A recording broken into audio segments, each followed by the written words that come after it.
Hi everyone, if you haven't seen any of my YouTube videos before, I'm Cheney and I started this channel just as a way of documenting everything after my baby boy passed away at 7 weeks and 2 days old in December last year, so we're just coming up to his first anniversary, which is playing on my mind, but that's for another time.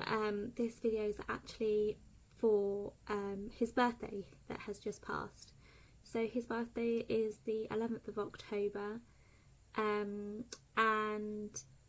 yeah, it was a hard day, but it was quite a nice day actually. We did something very low-key, we didn't put any pressure on ourselves.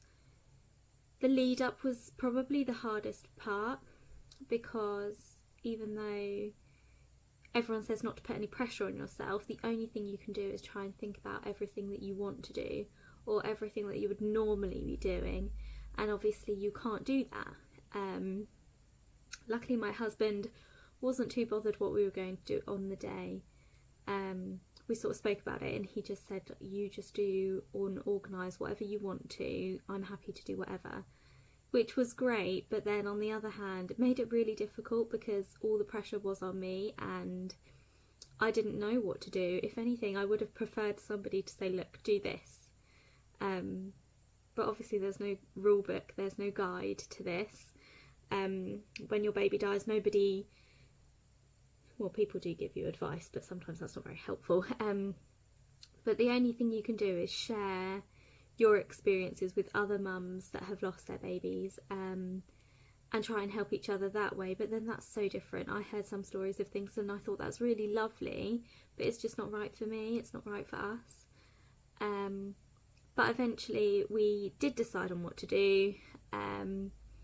It was something that we didn't have to do anything on the day if we didn't want to. We didn't have to see anybody. COVID probably helped a lot with that. COVID was a big part of it. We kind of used that as a bit of an excuse, as we can't meet up because we would want to meet up with everybody and we can't do that, so we won't meet up with anybody, which was quite good. I think this year it helped us to be on our own actually. So the day before his birthday, we put some little boxes together of different bits and pieces to do for Tobias on his birthday, and we went around and dropped those off with family, with balloons and things. I'll post a little video of what was inside the box, or a photo or something, so you can see. So if you're in the same situation, it does help to have an idea of what other parents have done. So I'll post it up here so you can see. But it just had simple little things like a candle and balloons. I'm trying to think what else was in there now. A little blue rainbow. Rainbows don't necessarily remind us of Tobias, but anything that's that beautiful and magical reminds me of Tobias anyway. But Jake and I were visiting Tobias's garden, or his grave, but we like to call it his garden, a few months ago, and there was a huge rainbow and it was beautiful. And I sort of looked up and said, oh, isn't that lovely? Like, maybe we'll have our own rainbow one day, maybe we'll have another baby and it'll be healthy. And Jake doesn't really like the term rainbow baby, which is fine, lots of people don't, and I'm not sure if I did at the beginning either. So I just saw the rainbow as like, oh, rainbow baby, maybe that's what it is. But then Jake stopped me and said, actually, as a Christian, a rainbow should mean something completely different to you. A rainbow is a sign of hope, and it's a promise from God that he won't flood this earth again. And that just really hit home, that God was saying, look, this won't happen again. Fingers crossed it doesn't. I guess we'll never know until we try for another baby. But then even if we have 2 more healthy children, you know, the 3rd one could happen again.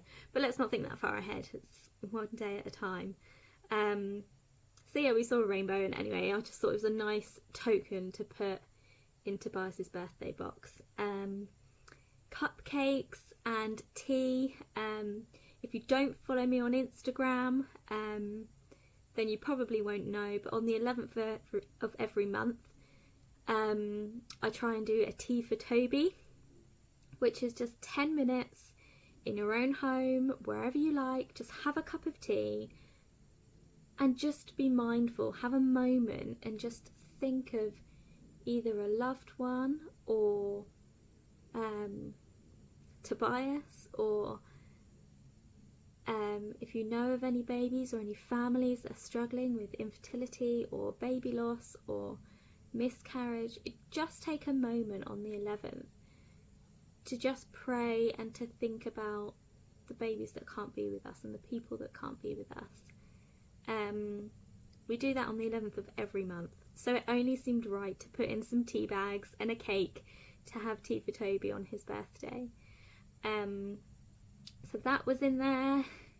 I don't know, there are a few more bits, but only tiny little things. But it was just something that could keep everyone busy, because we're not the only ones grieving Tobias, and lots of other people want to celebrate him on his birthday, and I wanted people to be able to. So we just made those as a way that people could celebrate him if they wanted to, but at the same time, if they didn't want to and they just wanted to carry on and try and just get through the day, that was fine too. There was no pressure on anybody. So that's what we chose to do in the end, and I think it went quite well. I'm not sure if I would do it again. It was quite stressful the day before. However, it was really helpful to keep busy and to keep focused. You know, when you were thinking, like in the lead up to it, oh, right now I should be planning his party, or I should be sending out invitations, or whatever it might be. It was nice to still be doing things for him in that time. I wasn't just sat moping and thinking, oh, I wish I could do this. I could actually do something for him. So that was really lovely. I don't know what we'll do next year, but this year it was just what we needed. It was fine, it was nice, we got through it. We laughed, we cried, we went on a nice walk, we went out for lunch together. Just Jake and I, and Lyra, obviously not forgetting Lyra. But yeah, it was a really nice day. If you are from the baby loss community and you're unsure of what to do for your baby's birthday, just take it easy. Make it easy for yourself. If you know you like to be a busy person, then plan something to do. Like these little boxes, they were so simple, but they just took up so much of my time keeping busy. It just gave me something to think about. If you prefer to just soak it in, then do that. If you don't want to have to turn your phone on or answer the phone or reply to messages, tell people beforehand, I'm going to turn my phone off on this day. Don't try and ring me. I'm fine, I'm not ignoring you, but I know that I'm just going to need that day for myself. And that's fine. People will understand that. People will get that. You just need to be as honest as you can with people. Look at the state of my hair. I've been gardening today. Sorry about the state of me. Just do what you need to do. And I think if it's the first birthday, you probably won't know how you're going to feel on the day.